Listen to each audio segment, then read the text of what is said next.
Here we have the second draft, which is the one-story version, and I've made the adjustments as we discussed in the plan based on what you wanted to see happen with a one-story version.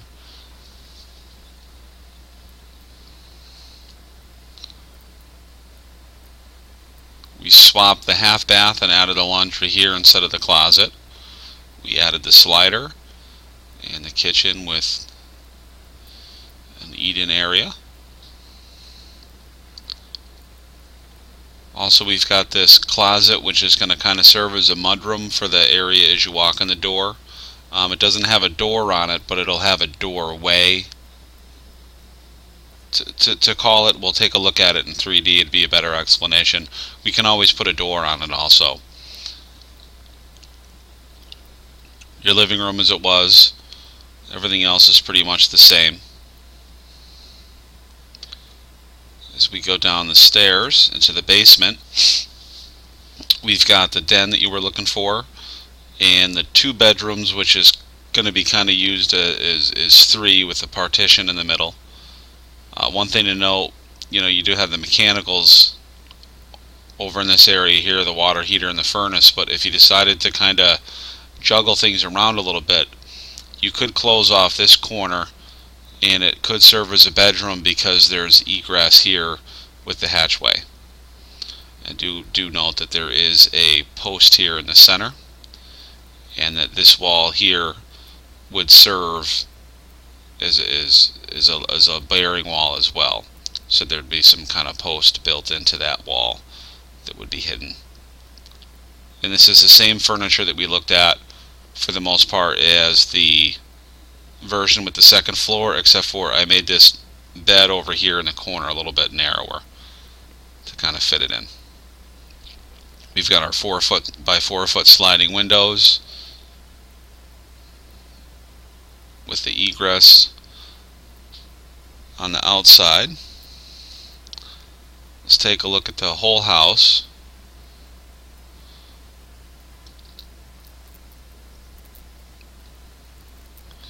We moved our hatchway to this corner here.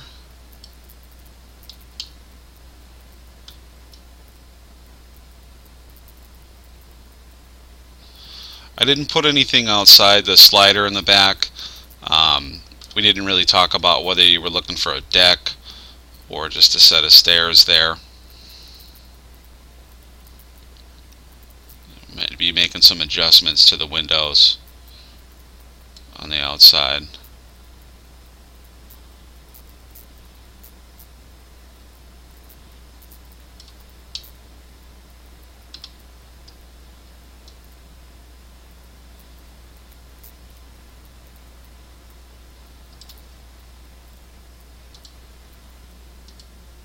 Let's take a look at the floor overviews here. We'll start in the basement.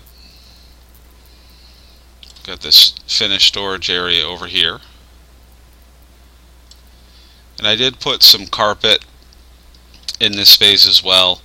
I would, it's looking forward a little bit, but I would suggest a carpet tile, which is a great option in the basement. It's very durable and it's interchangeable if you have any kind of a water situation. And while we're on that subject, I do want to mention that there's a lot of unknowns as far as this basement goes because you didn't previously have a basement. So I'm not 100% sure if there's any kind of a water situation in the basement that would require some additional drainage. I mean, it would be a good suggestion to really waterproof the foundation as opposed to a water resistant situation. You really do want to go the extra step to make it waterproof. Especially to meet the code, and you may want to consider some additional options as far as ensuring that no water gets through into this space. And then the second unknown that is, maybe jumping ahead a little bit, is you may need some kind of an additional situation for the bathroom down here. Where the sewer line is out in the street could be very deep. It could be up closer to the top of the foundation. So it's important to realize that you may need some kind of a sewage ejector down here to get that up to an elevation where it can flow out to the street.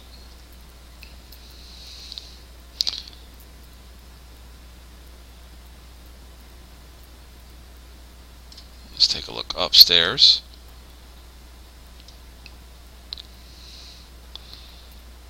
This layout is basically the same.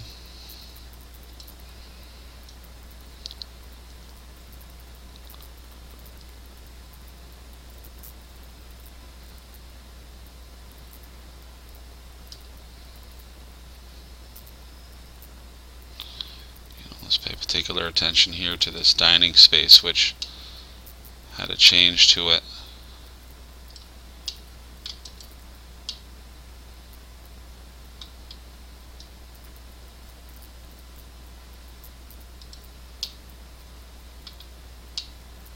And you mentioned a closet over in this area. There really isn't enough room for a full closet. It would create a headroom issue. There is a possibility, however, to kind of build something in a little bit off the floor if you wanted to almost like a built-in cabinet, if you wanted that kind of a situation just for extra storage, or maybe to put some jackets or that sort of thing coming in through the front. And here you can see it's a little difficult with the paint color all being the same. We'll take a look at a different camera view, but this is just an opening here into that closet space. You could put a bench in there with a space underneath for some shoes and hang some jackets above. You could put a closet door on that and have it be completely closed off. That's up to you. Second look at our kitchen here, and I didn't put a whole lot of energy into the cabinet layout at this point. It's more just to show you what your options are. Very generous closet, which you can get a lot of storage space out of, and realistically that could be kind of closed in a little bit further to open up your living room a little bit. You know, that's a pretty extensive closet.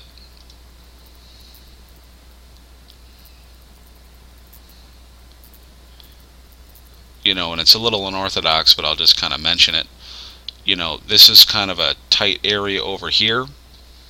It would be possible if you wanted to create a half bath situation over in this corner off the living room. You know, it's not generally a place that you'd see a half bath, kind of off on its own, and it may kind of create, you know, an interesting situation in the basement as far as the plumbing goes, depending on how that works out. But I just figured I'd throw that at you. Something to think about.